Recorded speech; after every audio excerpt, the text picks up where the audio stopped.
असा माणूस आहे, जप करतो, नामस्मरण करतो, चांगले विचार करतो, चांगलं बोलतो आणि मग एक अशी पतसंस्था उभी करतो की ज्यांनी या गावातल्या प्रत्येकाला काही ना काही मदत होणार आहे. सो केतन महाराज, तुमच्या अध्यात्माच्या वाटचालीसाठी सुद्धा आणि तुमच्या या व्यवसायाच्या वाटचालीसाठी सुद्धा माझ्याकडून म्हणजे तुमच्या ताई वजा आईकडून खूप साऱ्या शुभेच्छा. देव तुम्हाला उदंड यश देव, उत्तम तब्येत देव. आणि माझी हीच इच्छा आहे की लोक तर तुम्हाला साथ देतीलच, तुम्ही सुद्धा ही पतसंस्था चालवताना आपल्या तरुणांपासून या गावातल्या सगळ्या ज्येष्ठ व्यक्तीला सुद्धा त्याची कशी मदत होईल याची खबरदारी घ्याल.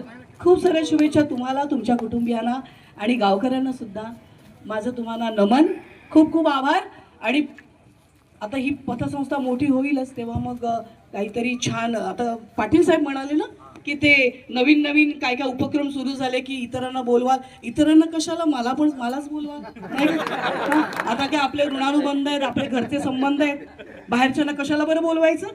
आम्हीच येऊ, शुभम, माऊली आणि मी, काय म्हणतात. हा, सगळ्यांना खूप साऱ्या शुभेच्छा, नवीन वर्षाच्या शुभेच्छा.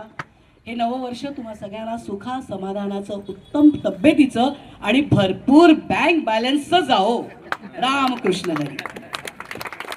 धन्यवाद ताई. बाबा म्हणते परत रात्री झोप नाही लागणार मला. तर कसं आहे की तुम्ही आज इथे आलात, मला इथे या कार्यक्रमाला बोलवलं. आता जरा आवर्जून पुढच्या वेळेला छान असा जेवणाचा वगैरे कार्यक्रम ठेवा. तुमच्या गावाची काय स्पेशालिटी आहे ते जरा खाऊ पिऊ घाला. म्हणजे आता आज मला आवडलं असतं पण आता मुंबईला पोचावं लागेल म्हणून. पण पुढल्या वेळेला महाराज तुम्ही बोलवताय, तुम्ही महाराज मला बोलवताय, गावकऱ्यांना बोलवताय, कळलं.